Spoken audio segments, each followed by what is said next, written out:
Hello students, आप सभी का हमारे चैनल लर्निंग यूनिवर्स में बहुत बहुत स्वागत है। आज हम शिक्षा निदेशालय दिल्ली सरकार द्वारा जारी क्लास 9th की सामाजिक विज्ञान के जो इतिहास की वर्कशीट नंबर 52 है उसको पढ़ेंगे और उसके आंसर्स को सॉल्व करेंगे। ये आपकी वर्कशीट 10 तारीख के लिए है और इसका जो टॉपिक है फ्रांसीसी क्रांति। तो फ्रांसीसी क्रांति के कई सारे पार्ट हो गए हैं, तो ये चौथा पार्ट है, इसको हम पढ़ते हैं। 1792 से 1794 का उग्र गणतंत्रवाद का चरण। अब गणतंत्रवाद क्या होता है? तो बच्चों, गणतंत्रवाद ये होता है जहाँ पे जैसे भारत एक गणतंत्र रिपब्लिक है, यानी यहाँ पे राजशाही नहीं होती है, लोगों का शासन होता है। लोग अपने हिसाब से मताधिकार का प्रयोग करते हैं और अपनी सरकारें अपने लिए अपने प्रतिनिधि के द्वारा अपने ऊपर प्रतिनिधि चुनते हैं जो सरकार चलाते हैं, जो उनके ऊपर शासन करते हैं। तो फ्रांस में क्या हुआ कि 1789 की फ्रांस की क्रांति का भय यूरोप के अन्य देशों में फैलने लगा। जो पादरी एवं कुलीन वर्ग फ्रांस से भाग गए थे, उन्होंने क्रांति के विरुद्ध भावना फैलाई। फ्रांस के क्रांतिकारी सिद्धांतों का प्रसार सारे यूरोप में होने लगा। ऑस्ट्रिया ने फ्रांस में राजतंत्र का समर्थन किया। इसके विरोध में फ्रांस ने ऑस्ट्रिया के विरुद्ध युद्ध घोषित किया। उन्होंने इसे निरंकुश राजाओं एवं कुलीनों के विरुद्ध जनता की जंग के रूप में मान लिया। वयस्क मताधिकार के आधार पर राष्ट्रीय कन्वेंशन का गठन हुआ। अब क्या हुआ देखिए, फ्रांस में जब क्रांति हुई तो फ्रांस में जो राजा था उसको क्या कर दिया गया कि हटा के लोगों ने क्रांतिकारी सिद्धों के मतलब उनके जो अधिकार थे उस हिसाब से गणतंत्र की स्थापना की। अब यहाँ पे क्या हुआ, उसके बाद जो फ्रांस का कुलीन और पादरी वर्ग था, जैसा कि आपको पता है फ्रांस की क्रांति में पादरी और कुलीन वर्ग इनका संसाधनों पे बहुत ज़्यादा नियंत्रण था और राजा पादरी और कुलीन वर्ग जो राज था यही पूरे शासन व्यवस्था को नियंत्रित करते थे। ये कर भी नहीं देते थे और इनके सब कुछ संसाधन इस पे थे। जो मजदूर वर्ग था वो केवल गुलामों की तरह वो शोषित वर्ग था। तो जब क्रांति हुई तो इन दोनों वर्गों के जो अधिकार थे वो छिन गए। तो इन्होंने क्या किया कि ऑस्ट्रिया बाहर जहाँ लगा ये चले गए यूरोप, भाग गए दूसरे देशों में और वहाँ जाके जो ऑस्ट्रिया और लोगों को भड़काने लगे कि फ्रांस की जो गणतंत्र है, वहाँ की जो क्रांति है, ये राजतंत्र के खिलाफ है। तो फ्रांस के क्या हुआ, ऑस्ट्रिया के राजा ने भी फ्रांस के राजतंत्र का समर्थन किया कि फ्रांस में राजतंत्र वापस आ जाए, नहीं तो ये क्रांति पूरे यूरोप में फैल जाएगी तो राजतंत्र को खतरा पड़ जाएगा। लेकिन फ्रांस ने क्या किया, ऑस्ट्रिया के विरुद्ध युद्ध घोषित कर दिया, क्योंकि उनका मानना था कि निरंकुश राजाओं एवं कुलीनों यह क्या है, यह जो युद्ध है ये निरंकुश जो राजा है और जो कुलीन वर्ग है उनके विरुद्ध जनता की जंग है। और वयस्क मताधिकार उन्होंने लाया। वयस्क मताधिकार के आधार पर राष्ट्रीय कन्वेंशन का गठन किया गया। जैसे हमारे यहाँ लोकसभा होती है, राज्यसभा होती है, लोकसभा का गठन होता है, विधानसभाओं का गठन होता है वयस्क मताधिकार के आधार पर, वैसे ही वहाँ पर वयस्क मताधिकार के आधार पर राष्ट्रीय कन्वेंशन का गठन हुआ। अब क्या हुआ, नेशनल कन्वेंशन और आतंक का राज। 21 सितंबर 1792 को नेशनल कन्वेंशन का प्रथम अधिवेशन हुआ। इसमें जैकोबियन और जीरोदिस्ट दल प्रमुख थे। दो दल थे, जैकोबियन और जीरोदिस्ट। जैकोबियन अनुशासित और संगठित थे। पेरिस पर इनका प्रभाव था। इनका प्रमुख नेता था रोबेस्पियर। तो अभी नीचे प्रश्न आएगा रोबेस्पियर कौन था, तो रोबेस्पियर जैकोबियन दल का प्रमुख नेता था। दूसरी तरफ जीरोदिस्ट थे। ये शिक्षित एवं कुलीन थे किंतु व्यावहारिक राजनीतिज्ञ नहीं थे, जबकि जो जैकोबियन थे ये संगठित अनुशासित थे और राजनीति में इनका ज़्यादा प्रभाव था, इनको ज्ञान था। और जीरोदिस्ट के प्रमुख नेता कौन थे, मैडम रोला, बिस्रो आदि थे। दोनों ही गुट गणतंत्र के हिमायती थे, विदेशी शक्तियों के विरुद्ध युद्ध का समर्थन करते थे। ये मानते थे कि गणतंत्र हमारे देश में होना चाहिए और जो भी विदेशी शक्तियां हैं जो राजतंत्र का या हमारे यहाँ राजशाही का समर्थन करती हैं उनके विरुद्ध युद्ध किया जाना चाहिए। जीरोदिस्त का मानना था कि क्रांति बहुत आगे जा चुकी है और उसका अंत होना चाहिए था।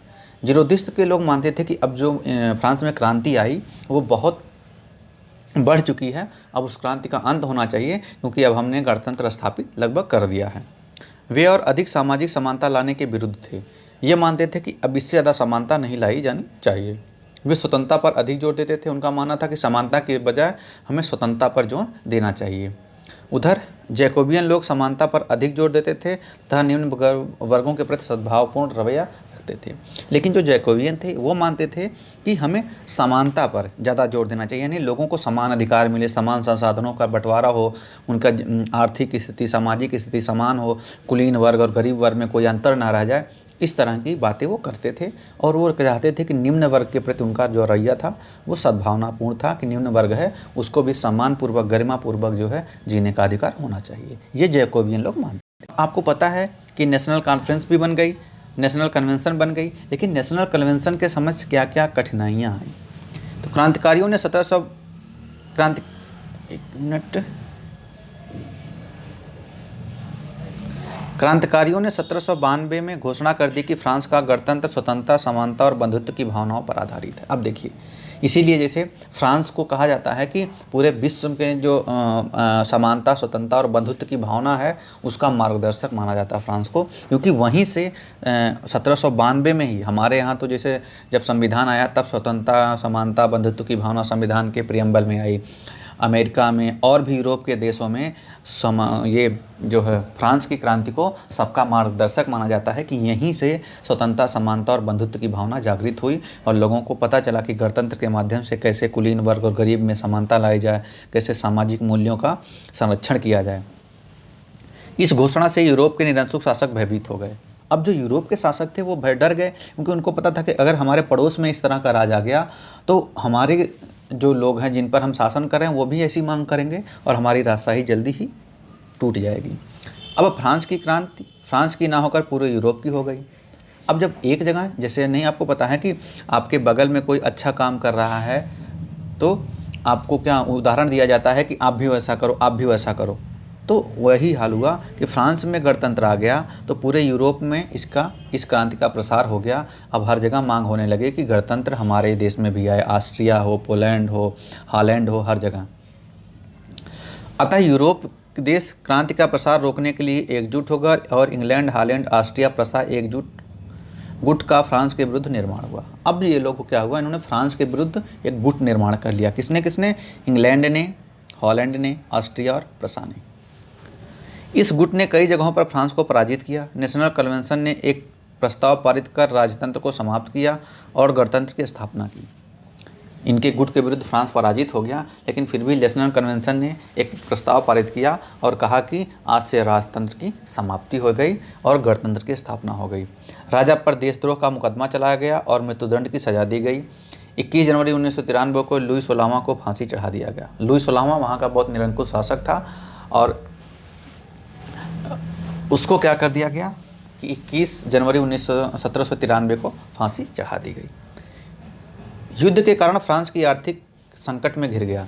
अब देखिए, जो इंग्लैंड, हॉलैंड, ऑस्ट्रिया और प्रसा का जो ग्रुप था उनसे युद्ध करते करते फ्रांस की आर्थिक संकट से घिर गया। कीमतें बढ़ गई, अमीरों से कर्ज वसूलने का नियम बनाया गया। अब ये नियम बना कि अमीर ज़्यादा कर्ज देंगे।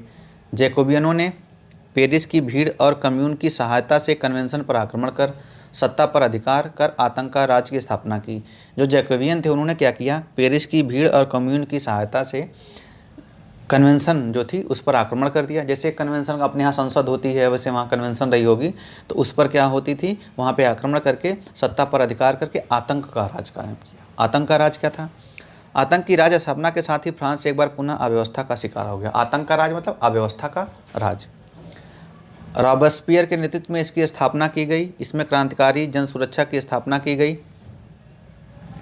थी और जो कोई जैकोबियन के विरुद्ध काम करता उसे मृत्युदंड दिया जाता था। अब देखिए, आतंक का राज यही था कि यहाँ पे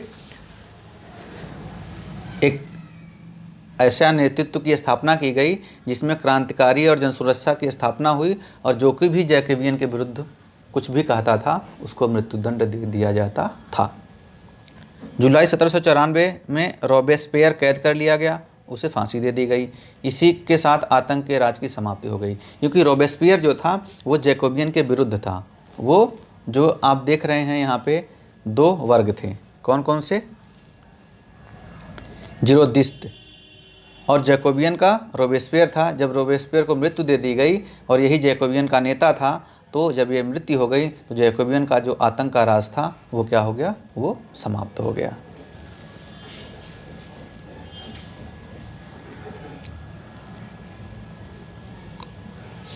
आतंक के राज के बाद उदारवादी नेताओं ने देश की सत्ता संभाली और आतंक राज की व्यवस्थाओं को भंग किया। और उसके बाद जो उदारवादी नेता थे उन्होंने वहाँ राज्य संभाला और आतंक का जो राज था, यानी जैसे अपने विरोधियों को मृत्युदंड दे दिया जाना, इसको क्या कर दिया, समाप्त कर दिया। आतंक के शासन के दौरान लगाए गए मूल्य तथा पारिश्रमिक पर से नियंत्रण उठा लिया गया। उस समय जो मूल्य लगाए गए थे, जो पारिश्रमिक निर्धारित किए गए थे, उन सबको नियंत्रण उठा लिया गया। अब इस तरह का कोई नियंत्रण नहीं था। तो यानी धीरे धीरे फ्रांस में और उदारवादी शासन शुरू हुआ। अब नेशनल कन्वेंशन के कार्य क्या थे, इसको पढ़ते हैं। ये बहुत इंपॉर्टेंट है, ये आपके एग्ज़ाम में 6 नंबर या 5 नंबर में प्रश्न आ सकता है। तो राष्ट्रीय शिक्षा नीति अपनाई गई और फ्रेंच को राष्ट्रभाषा घोषित किया गया। गुलामी प्रथा समाप्त की गई। ऋण न चुकाने पर जेल भेजने संबंधी कानून समाप्त कर दिए गए। ऋण न चुकाने पर पहले जेल भेजा जाता था, वो समाप्त कर दिया गया। सबसे बड़े पुत्र को उत्तराधिकार देने का कानून समाप्त हुआ, यानी केवल सबसे बड़ा पुत्र वही उत्तराधिकारी होगा, ये भी कानून समाप्त कर दिया गया। राजतंत्र को समाप्त कर गणतंत्र की स्थापना दिवस में नया पंचांग कैलेंडर 22 सितंबर 1992 को लागू किया गया, 1792 को लागू किया गया। माप तौल की नई पद्धति ग्राम, लीटर, मीटर की शुरू की गई, ये भी कन्वेंशन ने किया। जैसे हमारे यहाँ कानून बनते हैं, सरकारें आती हैं तो नए नए कानून बनाती है, वैसे वहाँ भी राजतंत्र हटा तो कन्वेंशन ने अपने कार्य क्या किए, क्या कानून बनाए, क्या कार्य किए, वो यहाँ पे दिया गया है। कालाबाजारी रोकने के लिए राशनिंग व्यवस्था, राशनिंग मतलब एक निर्धारित व्यवस्था है कि ये एक दुकान के पास इतने राशन होंगे या किसी के पास कितना होगा, तो एक तार्किक व्यवस्था, एक मतलब वो निर्धारित की गई। मुआवजा देने की नीति समाप्त कर दी गई। आयकर और युद्ध कर भी लगाए गए। और उसके बाद क्या किया, आयकर लगाए गए और युद्ध कर, यानी युद्ध के बाद जो देश को हानि होती थी तो युद्ध कर लोगों से वसूला जाता था। अब प्रश्न आपके हैं, तो प्रश्न देखिए बहुत ही सिंपल है, आप चाहेंगे तो खुद कर लेंगे। फ्रांसीसी क्रांति से अन्य यूरोपीय शासक क्यों परेशान थे? फ्रांसीसी क्रांति से क्यों परेशान थे? फ्रांसीसी क्रांति से अन्य यूरोपीय शासक इसलिए परेशान थे क्योंकि उनको डर था कि उनके यहाँ भी क्रांति की ज्वाला ना फैल जाए और उनका यहाँ जो राजशाही है वो समाप्त ना कर दी जाए, समाप्त ना उसे करना पड़े। जैसे ऑस्ट्रिया है, हंगरी है, तो यहाँ के जो निरंकुश शासक थे वो डर गए थे कि कहीं फ्रांस की तरह भी हमारे यहाँ गणतंत्र ना आ जाए और हमारे क्या हो, हमारा राजवंश जो हमारी राजशाही उसे समाप्त कर दिया जाए और हमारे जो हमने निरंकुश शासन किया उसके कारण हमें दंड ना भुगतना पड़े। रोबेस्पियर कौन था? ये जैकोबियन क्लब का सदस्य था। सदस्य क्या? अध्यक्ष था, यानी प्रमुख नेता। ये किसका? रोबेस्पियर, आपका जो जैकोबियन क्लब है, जो दल था, इसका प्रमुख नेता था। आतंक का राज क्या था? आतंक का राज बच्चों अभी हमने ऊपर पढ़ाया है। तो आतंक का राज क्या था? जो जैकोबियन लोगों ने स्थापित किया था। इनके विरुद्ध जो कुछ भी इनके विरुद्ध जाता था, इनकी बातें नहीं मानता था, उसको मृत्युदंड दे दिया जाता था। तो ये आतंक का राज था। नेशनल कन्वेंशन के कौन कौन से महत्वपूर्ण कार्य थे? तो अब देखिए नेशनल कन्वेंशन के कार्य हैं, इसमें से आप सारे भी लिख सकते हैं जो आपको महत्वपूर्ण कार्य लगें, जैसे पहला, दूसरा, तीसरा और चौथा, पाँचवा, ये इनके प्रमुख मुख्य कार्य हैं। ये आपके बच्चों हमने पढ़ा फ्रांसीसी क्रांति के बारे में। फ्रांसीसी क्रांति के क्या प्रभाव हुए, यूरोप में उसके क्या प्रभाव पड़े, क्यों युद्ध हुआ, और जो नेशनल कन्वेंशन ने कैसे गणतंत्र की स्थापना की, क्या क्या कार्य उन्होंने किए, आतंक का राज कैसे समाप्त हुआ, ये सारी चीज़ें हमने इस वीडियो में समझने का प्रयास किया और इसको अच्छे से जाना। और भी आगे वीडियो देखने के लिए आप हमारे चैनल पर अगर नए हैं तो चैनल को लाइक और सब्सक्राइब करिए, वीडियो को अपने दोस्तों तक शेयर करिए ताकि वो भी इस वीडियो को देख के अपने वर्कशीट को सॉल्व कर सकें और जो इसमें जो चीज़ें बताई गई हैं उसको नोट कर सकें। धन्यवाद।